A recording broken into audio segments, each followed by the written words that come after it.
you guys are three-phase marketing plan, hot topic in residential real estate, I'm sure, as you know. Yeah. And, you just mentioned how you advise the client on the best scenario for them. So my question is going to be a little bit different because everybody knows what that is. How do you approach that with a seller? What I'm looking for is how are you approaching the seller with the conversation around the three-phased marketing plan that your company has been pushing? Yeah. So first off, I truly believe in it. You talk about it privately. We talk about it publicly. This is the Real Estate Insiders Unfiltered podcast.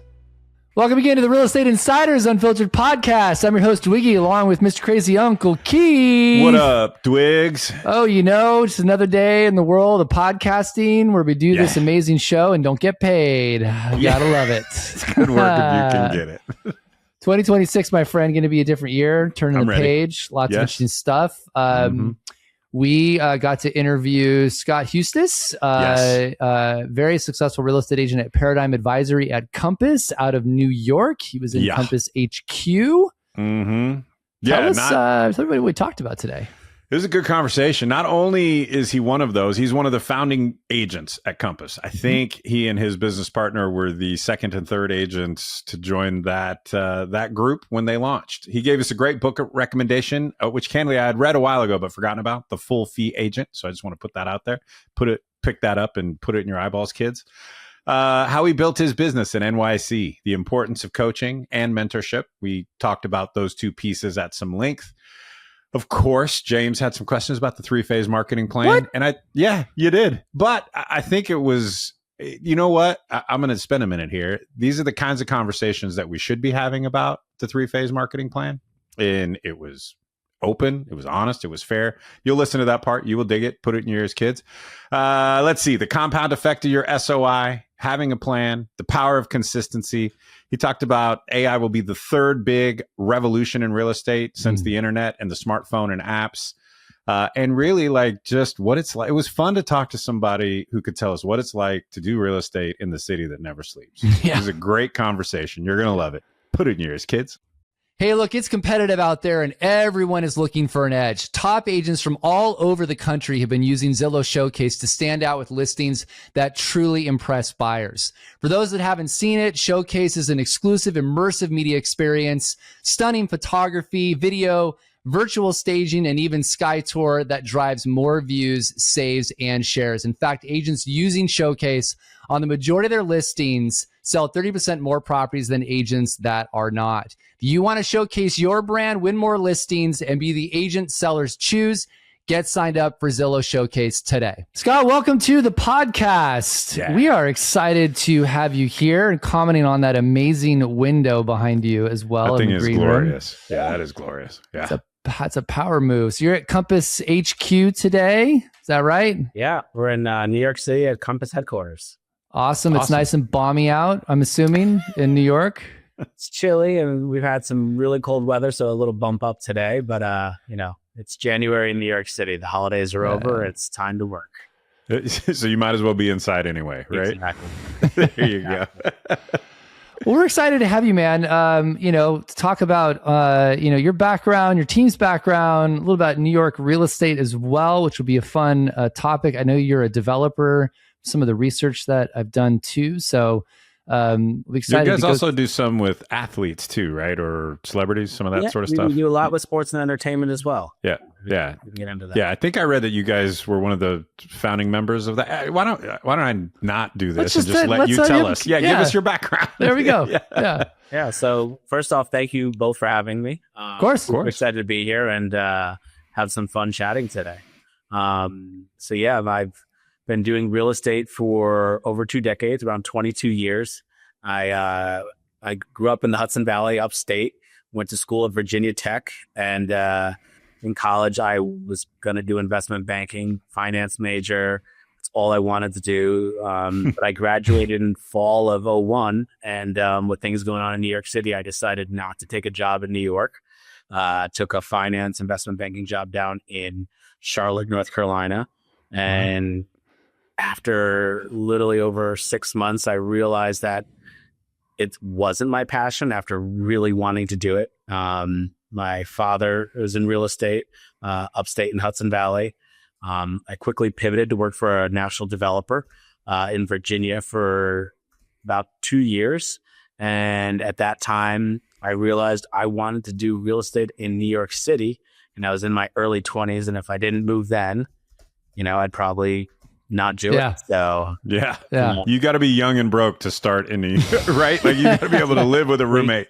I sold my car. I moved here, and literally, I was, I knew some people from where I'm from and some people from college, but I was fortunate enough in a very, very early way to meet my business partner, Mark Ivanovich, and we started 20 years ago. Wow. I met him through another gentleman. We came together to work together, and we spent about 10 years at the Corcoran Group. Had a great run there. Really enjoyed it. We were the youngest group in the top 25 in the country there, and we were happy doing, great success. Built a great business, and the first years in New York City is sweating through suits because we don't get to dress like this these days. I wore suits even though we were renting, 20 apartments a month and running around the city before you could really get into sales. And we built our business from the ground up. And then with all our success at Corcoran, I was fortunate enough through my private circles to meet a couple of the leaders of Compass when it was Urban Compass. And, it's in 2014, we took the plunge to be one of the founding agents of Compass. Leonard Steinberg was the first major agent. We were the second. And we came early. There was 65 people in the company and half of them were engineers. And then, we walked in the door and there was no database, no nothing. And we had to build it. And we've been here ever since. And, we've grown our personal business, Mark and I. We now have 11 people on the team. We rebranded a few years ago to Paradigm Advisory.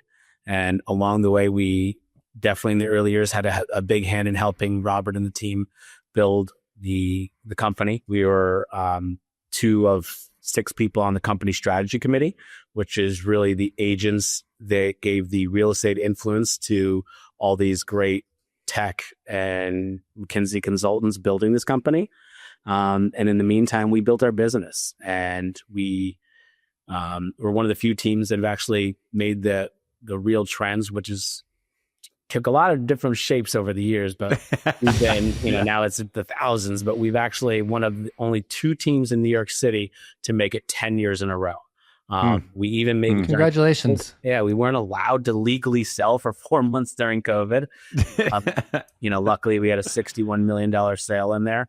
That pulled through the numbers. So we stayed afloat to the top, but we've made it in the top for over a decade. And our team is really, Mark and I's business along with, a great, partners of our support staff.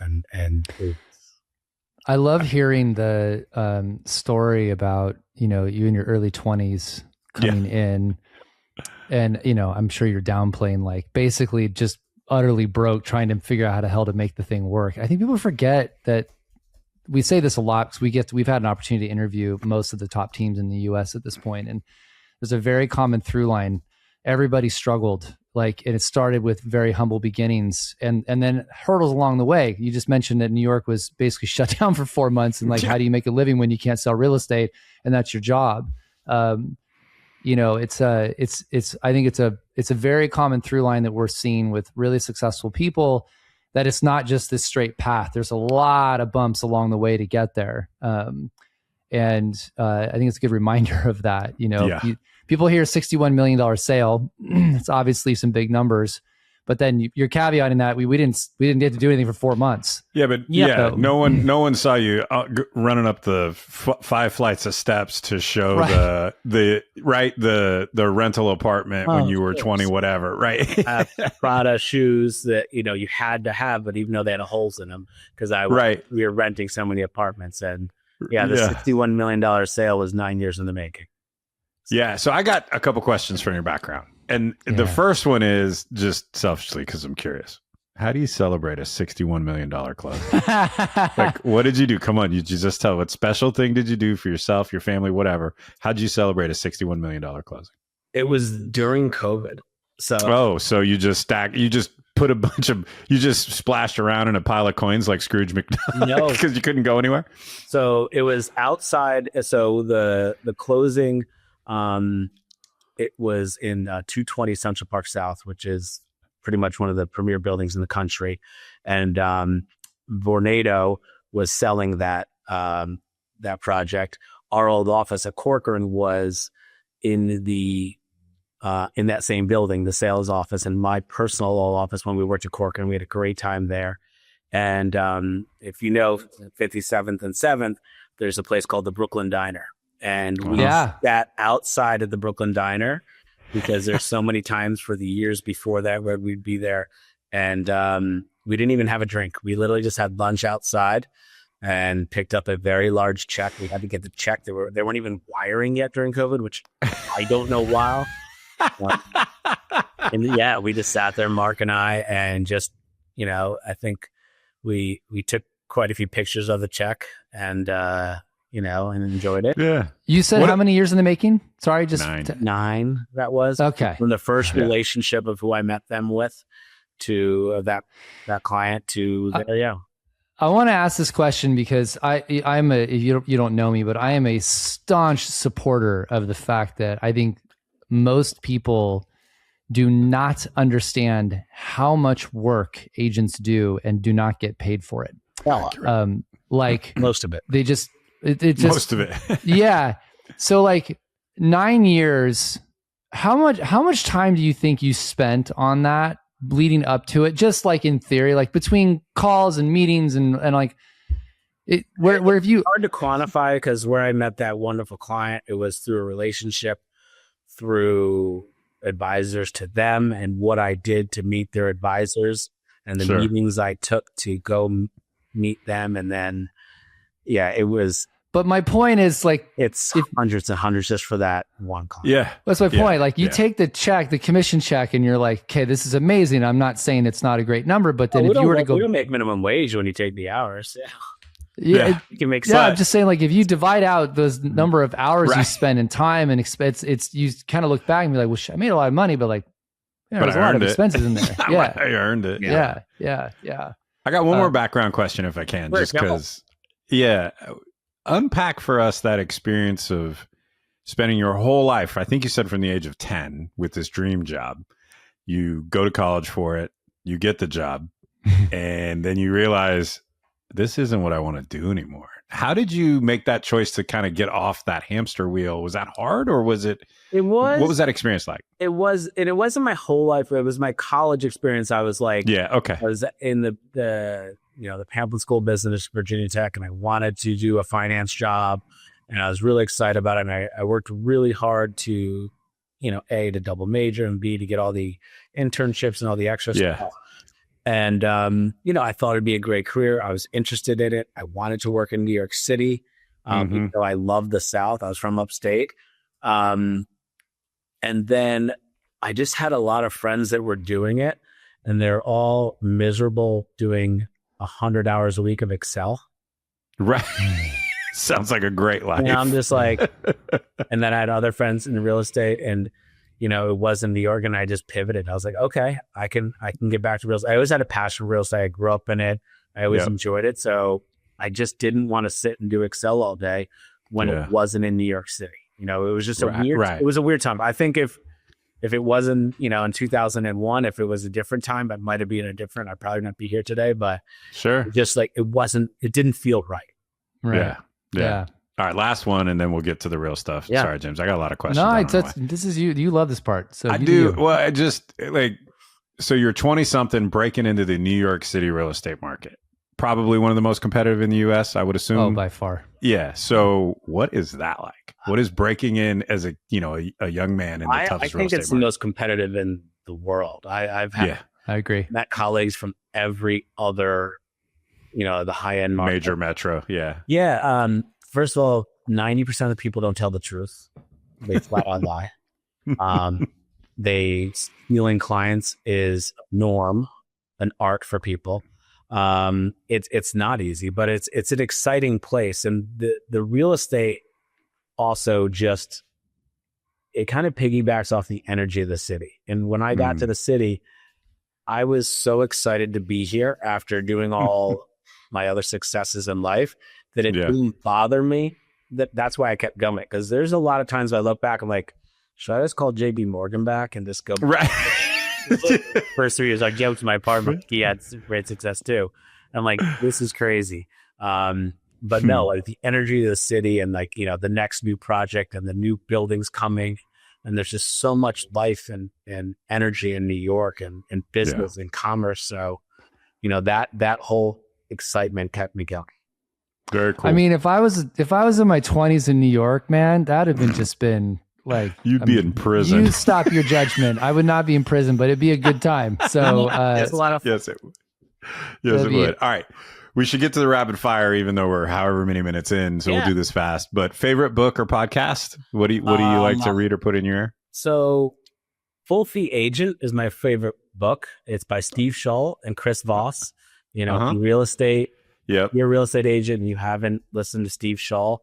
He is direct and amazing. And Chris Voss, I was speaking with Steve the other day. He's like, Chris Voss he's like Buddha. Like if you want to understand tactical empathy, listen to that, listen. He's the never split the difference, former hostage negotiator with the FBI, right? Yeah. And he does stuff in real estate and it's just, it's so good. Yeah. That's awesome. Yeah. For great podcasts, recommendation. I like the All In podcast. Me too. That's a good one. For me, I just have to know it. I mean, so many of my clients are in tech and finance, and it's just like, between that and, CNBC and Bloomberg, that's my continuing ed. So it's funny you mentioned that because it was an interesting comment you just made. We had a guest on our pod, the number one AI futurist. It was a fascinating podcast that we recently just did. Literally, wrote an amazing book, and he made this comment about where AI and humans are going to intersect, and about how really going deep into the humanity part of our job. That's where it's a strong defensible space for our industry. But you made a comment that made me think of the same thing. You're literally learning the same stuff that your clients are listening to understand your client better. So it's not just real estate you're studying. You're actually studying the things that they study and are paying attention to. I think that's something that, by the way, that I think our industry misses. For sure. Is that, I want to make sure that the viewers and listeners are catching this. So everybody can study the market. Congratulations. You're like every other realtor, but you're actually going a step further and really being able to communicate and have a deep conversation about the things that they might be passionate about outside of real estate too. It's really smart. That is something that we should be doing a better job of. We learn the shorthand of your client base, right? I mean, think about this. I'm your advisor. I'm not here to sell you a house. I'm here to sell your home. And my goal is to get you the most amount of money at the end of the day. And you had this goal and your house is $1 million in your head. And now I've done research, or I've had agents come through, I've had buyers, I have feedback, and I need to tell you that it is not worth $1 million and why. Right. So if I can speak to you in a better direct way to get you to that, and we can come to an agreement where I sound educated and I can deliver that, and then you can feel good about it, I'm actually going to get your home sold faster. Right. That's why I study it, not just to be like, lower a price to get it sold. Yeah. It's for that reason to like, okay, you are the client, but are you okay with me telling you some bad news? It's not worth $1 million. And you're studying them and their business to relate to them more. They can actually trust you more because you're going deeper into understanding who they are in their profession. I mean, also on that side of the business, like that goes back to me in my early 20s in New York. Like most of my business came from being out 8 nights a week. Like I had to be in the city, going out, doing things, seeing everybody. And then what is everyone talking about? It's fashion, real estate. Now it's tech. We had all of it. So you have to be able to sound knowledgeable and understand what's going on. Yeah. So they that's been a big success, is just being able to communicate and understand what they're talking about. I would suck at the fashion part. Just want to get that on the record. If it's not a hoodie or a t-shirt, I don't. Yes, it balls. There's a lot of fun things you can learn from that. I bet. We'll do that on another pod. Yeah. All right. My rapid fire question is, who's been the most influential person in your life and why? My parents. So it's both. Definitely like my father, who passed back in 2020. Sorry. He always pushed me to do things that I didn't think was possible. And he would always making sure, like, my brother was the first one who went to college. He went to Boston College. And anything I ever dreamed of, we would talk through of like, okay, what's next? So his vision was just amazing. And I've taken that. I had a quote when he passed away is, he wouldn't teach you to go where the ball is when you're playing baseball. And he's like, go where the ball's going to be. Yeah. He wasn't talking about baseball. He's talking about life. And that's, sure. Go where the are. So that would definitely be it. Great answer. I love that answer. Yeah. It's actually, can relate that to a lot of the things you've already said, ironically. So, all right, let's dive into our main questions and we'll just kind of take this down the line. So I think you mentioned early on, you have 11 people on your team. Is that correct? Yeah. Okay. And then just for context for the viewers and listeners, 2025 production units volumes, they have some context to what you guys do business-wise. So we sold and closed about 265 million. Since we're just over 265 sold and closed. It's a casual drop of the 265 million number. Yeah, that's good. Okay. We're still going 7 days a week here, Mike. You holiday. So, and we're fortunate there is, we're a team of 11, my business, Mark and I. We have 4 people that are kind of the core staff from, we have head of operations, head of marketing, and then 2 other people that are, running operations with us. And then we also have 5 agents that are running sales for our clients. So our business, there's a lot of real estate groups out there. And I get this question asked from all around the nation for agents at Compass and even at my old position. We're more like a wealth advisory than we are a real estate brokerage. There's not 11 people doing their deals and we're adding it together to get to what we sell. Like we work on things together. We have a process for everything. We are more like an advisory or a home office than we are a real estate brokerage.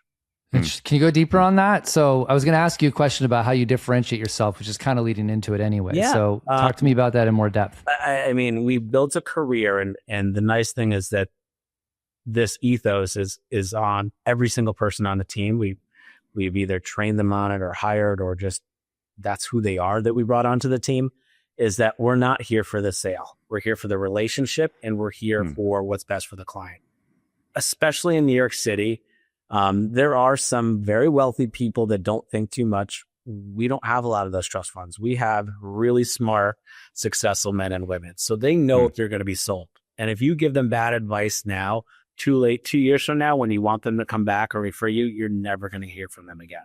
So there's so many times where we talk people out of buying something or they're working with an agent and then they're like, oh, you're not getting advice. Call Scott and Mark. And then we're like, you shouldn't buy that. Like, oh, you can represent us. So, it's a $4 million sale. We're like, well, do you know that this is being built next door? Do you know this track record of that developer? Do you know... Right. Yeah. Like that. The important things you need to know. Right? Well, a lot of people don't. So we've really made a career out of that. And it comes back in the city.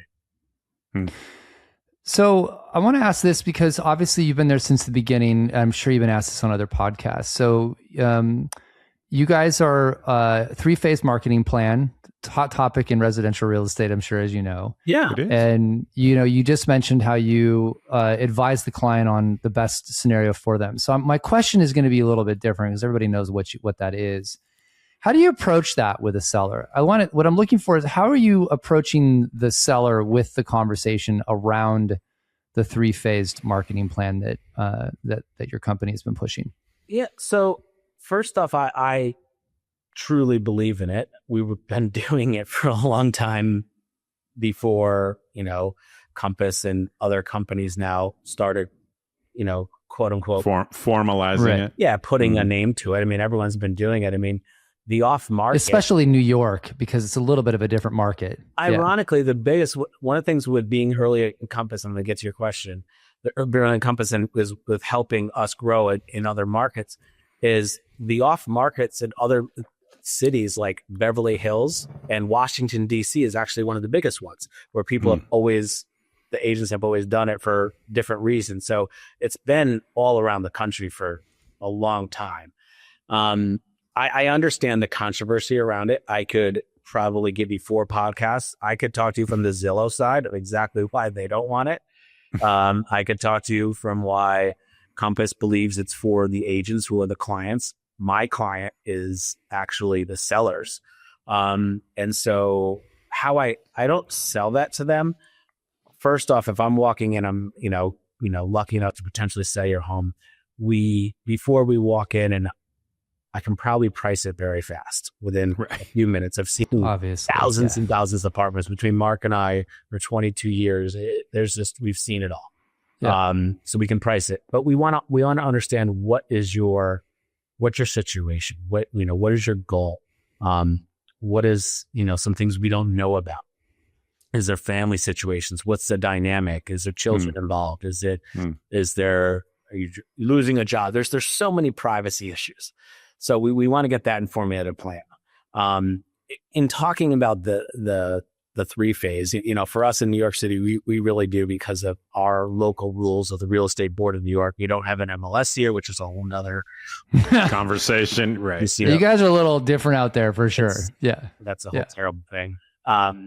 So we would really just have the private exclusive phase, and then coming to, bringing it publicly on the market. So there's not really a coming soon. It's either a private exclusive or doing that. I believe every seller should have the right to sell it. That same seller, if they're going to sell their piece of art, their car, their jewelry, their stocks and bonds, every other asset, the public does have a right just to see it. So to me, it's a whole, they should have that privacy. But in terms of selling it, if someone's goal is to sell something, there's a lot of reasons why it might need to be off market. I just sold something for someone who's very close to me in our family. And there was a lot of reasons for safety, security. The person is, older in age, lived alone, that we didn't want to sign in front of the yard. We didn't want anyone to know it was for sale, and we had to sell it, and we did it off market. And I understand why. It was, near and dear, and that it made a lot of sense to me. But when I talk to a seller, especially here in New York, and we want to test that actual, if you want to say that model, we'll talk about a price. And if you're talking about a price, and we'll say it's $5 million, and you don't really know, the market really dictates. Things happen so fast here. We have new mayors. We have. What do you mean? Yeah, how's that going? Never mind. We'll ask that later. It happens in January. We had lots of different mayors, but there's always different things that move things in New York City. So even if you price something at $5 million and you want to bring buyers through, it's very simple to bring buyers through off market, get feedback, and if the home is really worth $5 million, you should have offers right away. And if not, what's the feedback? Wow, you're way off. It is lower. It is, it should be priced here, or things like that. And then there's also we see a lot of in New York City, like people moving for jobs, and they don't want they're moving, they need to sell in the spring market, but they're not moving till summer. And they have 2 kids in school. They don't want their children to know, or they might not even tell the kids until later on. So there's a lot of reasons why we do it off market here. For privacy. You know what I found interesting in this discussion, and I'm actually having a little bit of an epiphany of my own, just for the fact that you don't have an MLS there adds a whole layer of complexity to this conversation that's different than the rest of the country.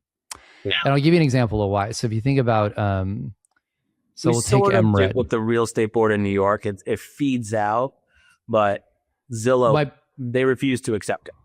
Yeah, well, my comment was like the controversy around some of this stuff is like MRED. You know, you're familiar with the big controversy between Zillow and them. So MRED has a private listing network where it's not public. Nobody can see it. Nobody knows the properties are for sale. So it covers the privacy issue. It covers the concerns for the seller. But the only people that would know about it is actual agents that are part of the MLS. And what it does though is, and I'm piggybacking off your comment, the market, you said the market dictates the price, which I agree with. What I like about the way MRED has positioned it in theory is that it is an off-market deal, but it's not off-market for one company. It's an ability for the industry to know without the consumer being aware of it, to address all those issues. So that if I worked at a different company than Compass, for example, and I have a potential buyer that might be willing to pay a lot of money for that property, it allows me to at least reach out to you and say, I have a potential buyer for that also wants to see it. And you're now giving the ability for the seller to know that there may be 6 buyers outside of Compass that would have access to that. I think that's the crux of this, is where I'm like really honing in on it. I've been pretty vocal about this issue, is that you don't know who may have a buyer at another company that would want to buy that property for a higher price than maybe a buyer represented by another Compass agent. And I, as a seller, unless I'm off, you tell me, I would want to, if I'm looking for the highest price possible, I would want to be able to have those at bats with those buyers, wouldn't I? Potentially. Yeah. And even I think that's why most people, like 90% of them, get pushed out. You know, you just take your time, you put off market, and then you go to market. You know, for us, out of that $260 million, we had 2 direct deals. Think about that. Most people who sell that much, they have that much volume, have a ton of direct deals. My job is to get the maximum price for the sellers, and that usually entails bringing in a broker, not trying to get an extra commission for our team. So we like to push it. I actually like to have it at a coming soon, have it in the private exclusive and get it out there, and then people know, and then get it out there to make sure if they're comfortable with it. Because if their goal is to get the broadest exposure, I think it's great. And also, a majority of, in our market, you can get to a majority of the real estate agents who have the buyers. You know, it's even with thousands of agents here, you can get to them. Every year I'm always surprised about a new agent I've never heard of that has a wonderful buyer. Like, wow, she has this great buyer. He has this great buyer. So we are. But I also think it's really up to the seller. Like, the seller should know to push it out. Like, hey, if you have no of these privacy issues, or go to market. Right. Yeah. Mm-hmm. Mm-hmm. It's interesting to see how this is all going to play out over the next, 6 to 8 months. Between it's Compass and the other real estate companies wanting to protect their clients, the agents. It's them wanting to take care of the business they're serving, and it's the Zillows of the world. In my opinion, Zillow just never came up with a model to make enough marketing dollars, and they realized that the money is in the commissions.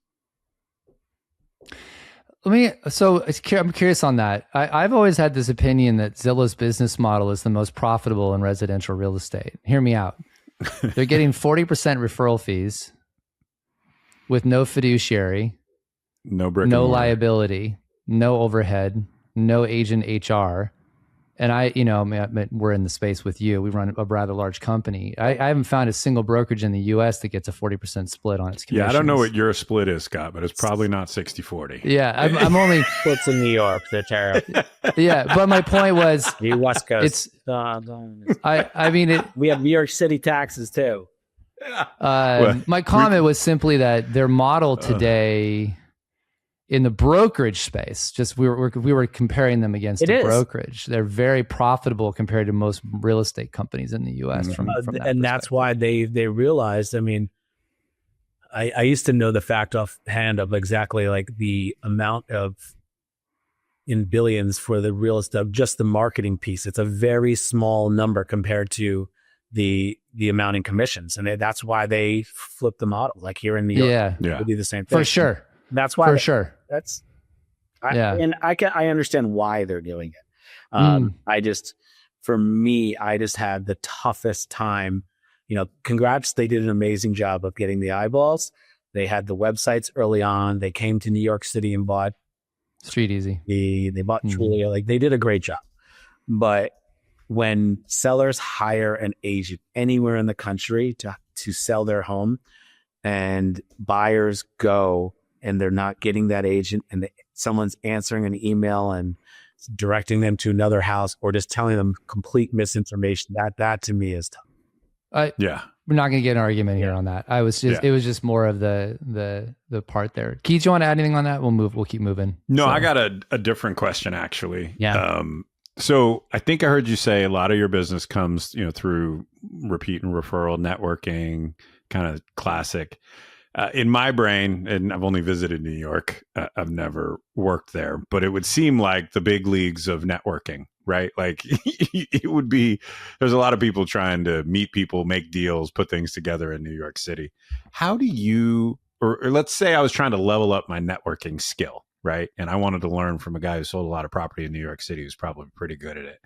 How do I grow my reach in, maybe I'm in Kansas or I'm in, I don't know, Orlando, Florida, but what could you teach me about how to grow my network and networking? That's a good question. So there's a couple different ways people are doing the business now. There's some sensational agents that are doing things through, the great marketing campaigns, social media and different things that I watched agents literally blow up businesses. Yeah. That's not, our success wasn't from that.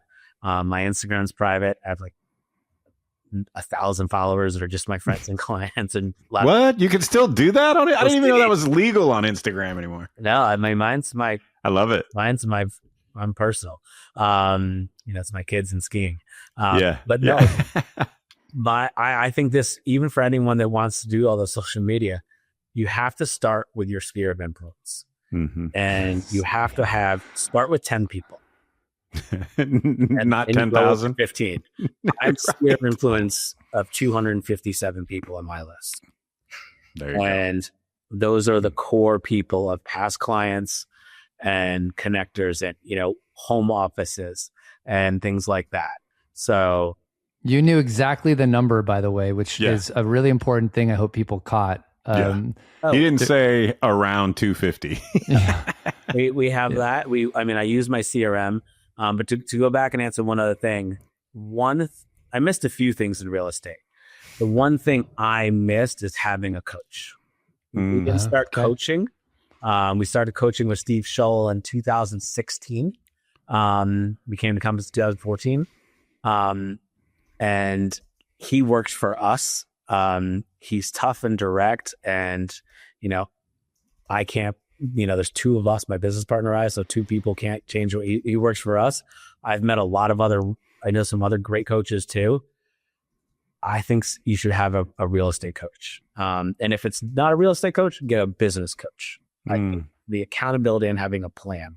And if you're gonna be starting out, you have to understand that unless you have that magic Rolodex where your family, you had some profession, it's going to take time. It's not 1 year. It's not 2 year. It might not be 5 year. Like, the referrals are compounded over, all of those years of taking care of people. So it takes a while, and you can't not put in the work every week. It's every week, every month, every year.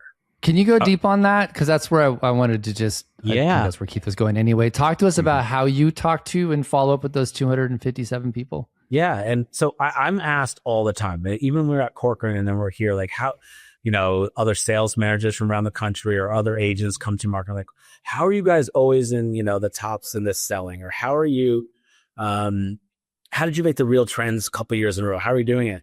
And we answer it, it's consistent. Like I'll look them in the eye. I'm like, I haven't seen you in the office in we're here 5 days a week.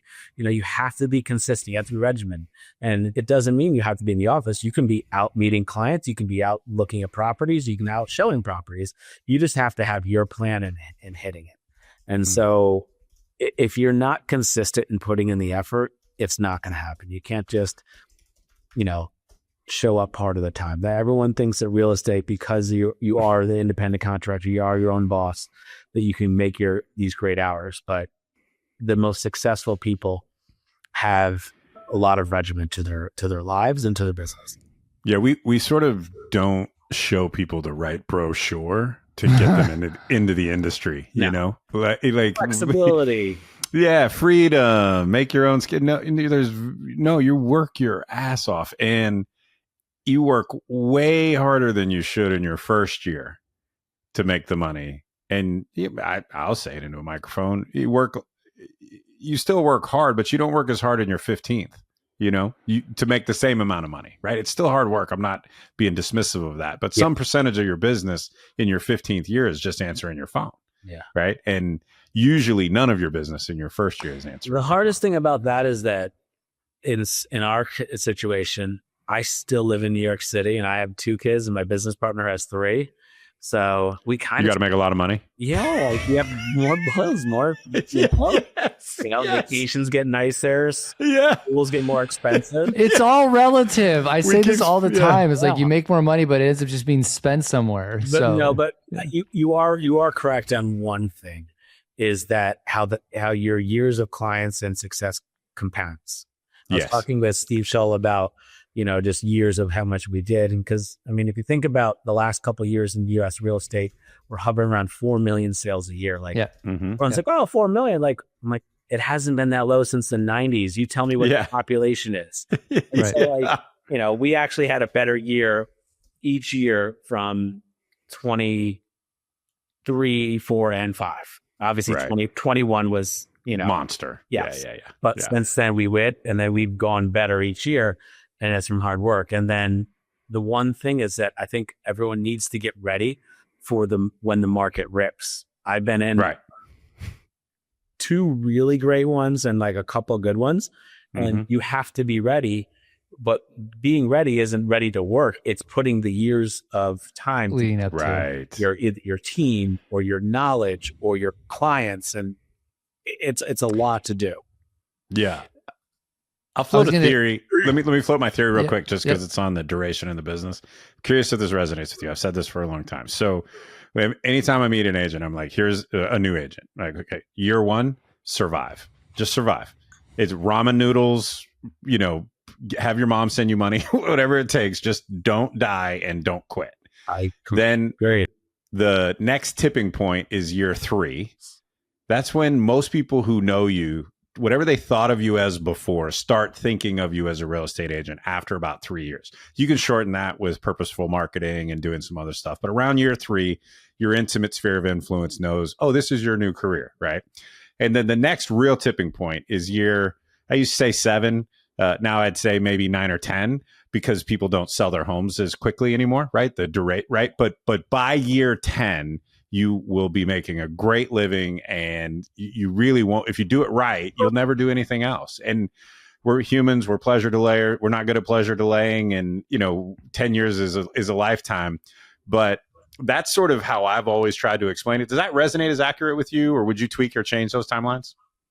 If you're talking like general throughout the country, and I think you're really spot on. Like there's always people nuance up and down, but I really do. And you have to wait for that extended, that 6 to 10 years. Right. Yeah. And you can shortcut it with a lot of other things. Cycles. You need the life cycles of yeah. New job, babies, unfortunately death. I've done so many estates now, and I'm, there's a lot that comes, but it comes in time. That's right. The brochure should say 87% of you will be out of this business in 5 years. Well, James, you're not in charge of marketing for the industry. I know that is a good reason I'm not. I tried to put that on a brochure once. That was vetoed by marketing. I'm going to ask you this last question. Keith will take us out, but I want to ask one more. I'm going to change this up a little bit. I've been really thinking about this a lot. I mentioned, I think early on in this show, it's done a couple of them today. with AI coming, Hmm. it's here, but like really coming. And I don't think people realize like some of the stuff that's really going to happen both this year and over the next 5 years. But this comment about humanity really struck with me, and it just continues to float in the back of my brain of how our industry will position itself where the transaction will become automated. The paperwork and all that stuff will eventually get automated. Yeah, well. Mm-hmm. And we all understand basic stuff around where AI can help and, an assistant and all of that stuff. But there's this idea of really leaning into the human aspect of it. Not to quote Zillow from our conversation, but we interviewed the head of AI for Zillow, and he used this word or this phrase called human in the loop, which I thought was just, there's a bunch of verse these phrases. But what is your thought process on this? Being so, you got 257 people that you see as your sphere. What I find really interesting in walking away from this show is that, you're educating yourself on the tech sector, you're listening to different podcasts or even outside of real estate. This humanity part, this leaning into the human part of it, how are you thinking about that with regards to AI at a company that's very innovative? You guys are obviously doing some incredible innovation at Compass. Yeah. And positioning yourself and your team for this wave of AI that's coming. And I know you're paying attention to it, so I'm really curious to hear your thoughts on that. Well, the last big change there's been two in the last, since right after I started, there's two big changes to real estate. One was the internet and web. Mm-hmm. And then the next one was like the iPhone and apps, right? Yeah. And those were huge. I mean, in New York City, you had to there was no listings. You had to get your real estate agent just to find listings. And yeah, it was wild. And now AI, I mean, to be blunt, I don't think we have any idea where it's going to take us, but you have to be prepared every single day to be part of where it's going.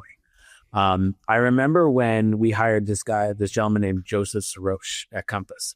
My business partner, Mark, he took a lot of the meetings on the tech side. And when we hired him, they said he was one of our chief, head of technology here. And his job was the head of AI at Microsoft before he came to Compass. And it's like 2000. So small position. Yeah. And I remember going and meeting with him. I'm like, all right, what are we going to AI? Like, this guy's going to talk about robots. And yeah. We spend so much time talking about data and then wanting to understand process. And it was fascinating for us to spend time with him and learn. And you just, you understand where things are just going to move so fast. So for us, I fully understand that we as a team need to be making sure we're using the outside sources of, simple ChatGPT, Grok, things like that. I know at Compass, we are working to build AI into our everyday app and into the platform. And that's exciting because no other company is doing that. And we need to have that to be able to move faster for the actual, just to keep up. And that's what clients are expecting. That's what everyone is in need of. So, it's exciting to see where it's going. I'm not nervous about it. I'm certain there will be less real estate agents in certain markets because of it. I feel fortunate enough in New York City where we have co-ops and, some wild things like, Zillow. Makes it very unique. Yeah. I mean, estimate doesn't work. Right. In New York, we're fortunate enough. But it is exciting. Interesting. Not scary. Good. Yeah. Yep. Good. Okay. All right. We ask everyone this for agents or someone running a team who's listening that want to build something at scale. What's the one piece of advice you'd give them? I think we kind of hit on it, but it's getting the coach. Yep. And then building out your roadmap, whether it's, you call it a playbook, your systems. You have to do that because when you are your independent contractor, yes, in real estate, you can have the best sales managers or the local head of the office, but you are your own boss. So you need to map out your 60, 70 hours a week. Don't come into this job to do 40 hours. Right. Good luck. You don't have to do 100 like we've done personally because, there is a good thing of work-life balance, but get ready to work and get ready to be consistent and productive. And when you do that, you have to time block. Right. especially early on. So I would say time block 2 things. Time block learning your product knowledge. I would spend, whether it's 2 hours a day of seeing new properties, seeing new neighborhoods, wherever your local region is. Like in New York City, I would say you need to see product every single day, going and see it. And then the other time block is reaching out to your past clients, new clients, spear, and touching base. You need to be present in everyone's life. You don't need to call and say, "Hey, do you have a client for me?" It's okay to ask how they're doing. It's okay to, check in on them. It's okay to find something relevant. When a new restaurant opens in their neighborhood, they went to a university, that university is doing great in sports, their business is doing great. Congratulate them on it. There's a lot of things you can do to be present and not be a salesperson. I love it. I'm going to screw the stat up, but to double click on your whole importance of a coach or someone to hold you accountable. I did an article on my Substack and I looked these stats up, but I don't have them at my fingertips. But something like if you just make a New Year's resolution, sub 5% success rate. If you actually write it down, like write it down in a journal or somewhere and look at it every once in a while, then it goes up to like 25%. But if you just meet with someone weekly and just whether you succeed or fail, all you do is I'm going to meet with Scott once a week and Scott's going to say, "How's it going with blank?" And that's the totality of the coaching. There's no other coaching. Just the fact that I have to meet with you on a weekly basis and you're going to ask me how it's going, success rate goes up over 90%. Like you could do it with your damn dog if you wanted to, right? And it would probably get a better result than just trying to Lone Ranger this shit on your own because it's too hard. We're not designed. We're designed, most of us, there's a couple of psychopaths out there, but most of us are designed where we work harder for other people than we do for ourselves. It's the tribal nature of how we evolved so that we didn't get our face eaten by saber-toothed tigers. So why not optimize that wiring we have to dramatically increase the likelihood of your success? Right. Like it's so simple, but like, I don't know. Just one of my favorite things about doing this podcast is the simple truths just get reinforced again and again. And it again. is the same through line. Thank you for that. Yeah. Awesome. It's the same through line. Well, Scott, thanks for being here, my friend. Really appreciate your knowledge. Congratulations on the success that you and your team have had. We love hearing those stories and motivates everybody to, get their ass out of bed. This has been a lot of fun. So thank you both. Same to you guys. Congrats on your success and all the great podcasts. I had fun catching up on some recently. Nice. And I'll definitely be tuning into the future. Sounds good. Scott. Appreciate you, my friend. Thanks. Happy New Year. Take care. Have a great day. You too. They say consistency is key. That's why you need to hit that subscribe button so you never miss an episode each and every week.